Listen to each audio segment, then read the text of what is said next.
السلام عليكم ورحمة الله وبركاته. أهلا بكم. النهاردة إن شاء الله هوضح طريقة عمل اللومي اللي هو الليمون المجفف بتاع الكبسة أو البرياني. أنا بجيب الليمون في الموسم بتاعه، اللي هو الأخضر بالشكل ده، كبير أو صغير، أصفر أو أخضر، عادي. بعد كده انا من طبيعتي ان انا بخزنه، بحطه في الفريزر بحاله كده في كيس ثلاجه وبخزنه. ده ليمون اهوت مخزن، مطلعاه عشان اوضح الطريقه ازاي انا بخزنه. لما بحتاج ليمون اعمل اي حاجه وجبه فيها ليمون ولا حاجه، فانا بطلعه بجيبه. هو سعره في متناول الجميع، بيكون سعره في الموسم بيكون رخيص، فطول السنه بيكون عندي. طيب عايزه اعمل منه كمان الليمون اللومي. بعد ما بعينه في الفريزر بالشكل ده، باخده وبحطه في طبق وبعينه في التلاجة علشان يتجفف زي ده كده. الليمون ده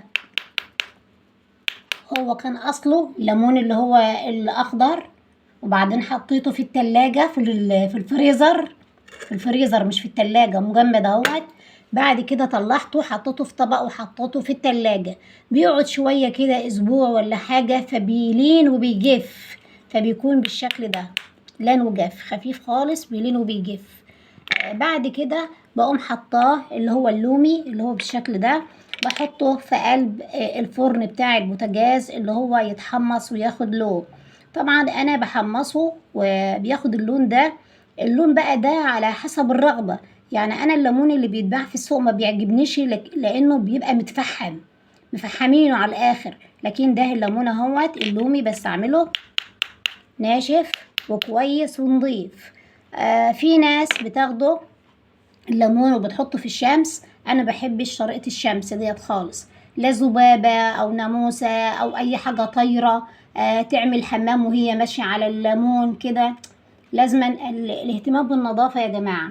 فمش هيحصل حاجة لما انا اجيب كيلو ليمون او نص كيلو ليمون واحطه في الفريزر، بعد كده اخده احطه في قلب طبق واحطه في التلاجة، اسيبه شويه، ابص الاقيه لما ينشف ويجف كده وهو في التلاجة، مفيش حاجه ولا مشيت عليه ولا عملت عليه حمام ولا حصل اي حاجه، واخر نظافه. بعد كده بحطه في الفرن ينشف ويجف. ودي طريقتي في عمل اللومي. يا جماعة، يعني والله بوصي اللي احنا نحافظ على صحتنا وصحة ولادنا بالنظافة، كل حاجة نعملها في البيت محافظة على النظافة.